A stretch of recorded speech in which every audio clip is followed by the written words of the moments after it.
kungam Jēzum tiek caurdurtas viņa rokas un kājas. Un šīs caurdurtās rokas un caurdurtās kājas, kā arī savu sārnu viņš parāda saviem apustuļiem pēc augšām celšanās. Augšām cēlies Jēzus savā miesā turpina nest sava krusta brūces.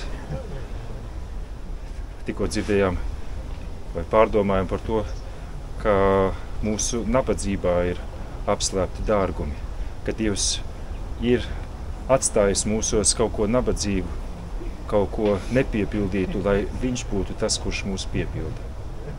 Mēs neesam pabeigti vēl šajā dzīvē. Mēs neesam pilnīgi vēl šajā dzīvē.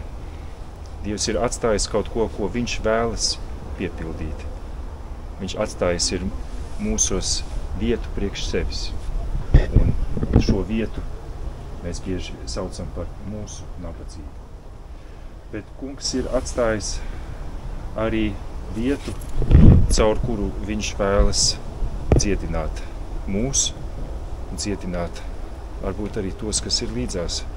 Un tās ir brūces. Tās ir brūces, kuras paliek mūsu dzīvē, kuras paliek mūsu rokās un mūsu kājās un mūsu sānā arī pēc augšām celšanās, arī pēc mūsu ticības augšām celšanās, arī pēc satikšanās ar dzīvo Dievu. Kāda nozīme ir šīm brūcēm? Kāpēc Jēzus rokās vēl joprojām ir šīs ciešanu zīmes? Pat Jēzus, arī viņš neko neizdzēš no savas dzīves. Pārveidot, tas nenozīmē izgriezt. Pārveidot, tas nenozīmē aizmirst. Pārveidot, tas nozīmē, ka Dievs ir tas, kurš rada no jauna.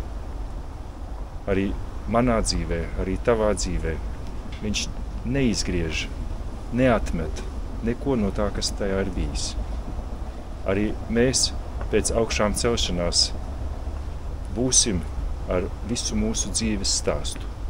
Būsim ar visu to, kas mums ir bijis, kādi mēs esam bijuši. Bet tagad tas viss tiks piepildīts. Tagad mums vairs nebūs bail no mūsu brūcēm. Tagad mums vairs nebūs bail no tā, kādi mēs esam bijuši.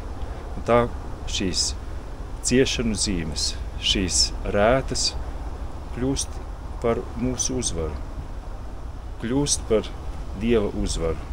Mēs vairs nebaidamies. Nedz mēs arī baidamies par to runāt, nedz mēs arī baidamies to atzīt. Tagad šīs ciešanu zīmes ir mūsu trofejas. Tas ir Dieva darbs, un tas ir brīnums mūsu acīs.